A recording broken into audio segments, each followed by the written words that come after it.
How's it going, you sexy beasts? Today's another freaking awesome Friday, and we're back with our regular scheduled content of super awesome craziness and badassery. I'm sorry about the rather random episode last Friday. Now that I'm all moved in and settled, we're back with a vengeful Fan-Picked Friday challenge. This is a series where you, in all your absolute comfort of those silky smooth banana hammocks, can suggest a weapon, a stick, laser pointer, balloon, or remote control helicopter, and see how well I do it in the field of combat. Last week's episode was the experimental weapon test subject by H.P. McDougal, which featured the M1 Trap Scout Rifle for the Terran Republic. If you wish to make a suggestion for next week's episode, go ahead and leave a comment in the comment section below, and I'll pick one of the most top voted comments to use in next week's Fan-Picked Friday chat. Hey kid, want to buy some upgrade now? What? What do you mean? I can't tell you what I mean until you buy a membership. A membership? You're starting to scare me, man. Don't worry, we have plenty of great spring sales going on. No! Whew. Well, luckily we got the hell out of there. Anyway, for today, we're running with the best challenge I've had to date. Whomever is keeping tally with how many times I've said that, please let me know. It's got to be somewhere between 5 to 7. Despite that, today's challenge comes from AMDLX87, which is titled The Ninja. They state, any Empire Infiltrator, Stalker, Cloak, Decoy, Grenades, or EMP, which I opted for EMP, though I never really used any of them. Adrenaline Pump or Nanoweave Armor, which I ran with Adrenaline Pump. Motion Darts, and then Med Packs or Anti-Personnel Mines, which I chose the medical kits. Rules are, use katanas only, which means no sidearms. Only come out of Cloak when killing. A ninja will commit suicide if someone discovers him while not killing. To restore his honor, commit seppuku. So basically, kill yourself when an enemy yells your position. Only crouch walk in buildings as you do not want to be discovered. Tip, look for injured targets to knife. Thank you for this really sneaky setup, AMDLX87. I was actually expecting this to be the most awful suffering anyone could wish on a single soldier of Araxis.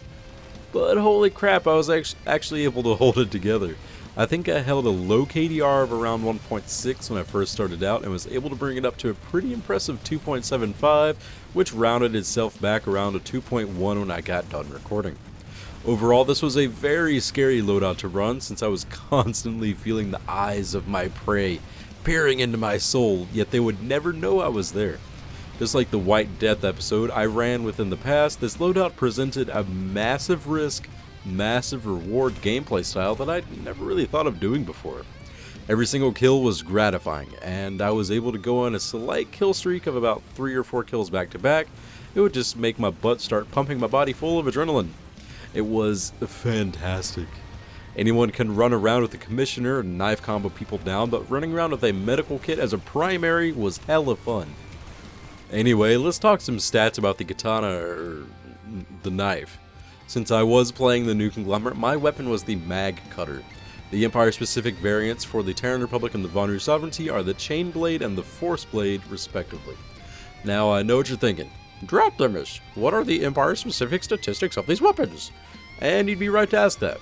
Firstly, the Terran Republic's Chain Blade is a freaking chainsaw on a knife. Imagine those big V8 engines they put on redneck chainsaws on a freaking handheld knife. What about the Vanu Sovereignty's Force Blade? It's like a titanium shark fin that stabs into its victim, causing them to gush nanites profusely as the user sucks the nanites through the knife with the silly straw protected by a thin coat of spandex. As for the new Conglomerate's Mag Cutter, this is where shit gets real. This thing can cut through diamonds. Do you know what else can cut through diamonds? Other freaking diamonds and lasers, but mostly diamonds. So what can you assume about what the Mag Cutter is made out of? You're damn right if you guessed it. A synthetic polyurethane spray coating reinforced cardboard.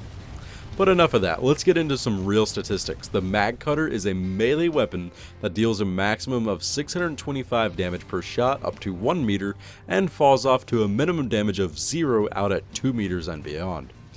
It has a magazine size of 1 round and another infinite rounds in the reserve. The fire rate is a pretty lackluster 109 rounds per minute, but we can get past this due to the high damage per shot the Mag Cutter comes with. This weapon is very unique that its short and long reload speeds are exactly the same at 0.8 seconds. Interestingly enough, the vertical recoil and first shot recoil multiplier are also exactly the same at 0 degrees per shot. It's pretty impressive. That means that this weapon is extremely easy to handle while firing it at its maximum rate of fire. So those are all the statistics of this awesome weapon. How does it handle in the hands of a ninja? Well, pretty baller to be honest. Like I stated earlier, I was expecting just to get absolutely rolled across the floor with no remorse. But what actually happened though became one of the most heart-pounding, thrilling, and exhilarating experience I've ever encountered in PlanetSide 2. The constant fear of being mowed down by a keen eye or stalking your prey as they have no idea you're right behind them. When I began playing as a ninja, I was taking my time, slowly inching up on enemies in order to get myself into a good position. But as I was getting kill after kill, I was quickly becoming more and more dangerous to where I would just sprint toward an opponent head on and pray that they would suck at aiming. Typically, they did not. But it was just fun playing a role that I'd never imagined trying before. That's why I love this series. It's all about having fun, and I'm sure you guys can tell.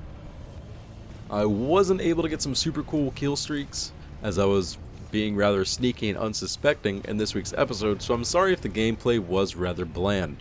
It was really fun playing PlanetSide 2 more so as a stealth action game movie than just straight up blow the brains out of everybody. Thank you so much for your Ninja Challenge AMDLX87. If you guys liked this week's episode, go ahead and leave a shuriken thumbs up.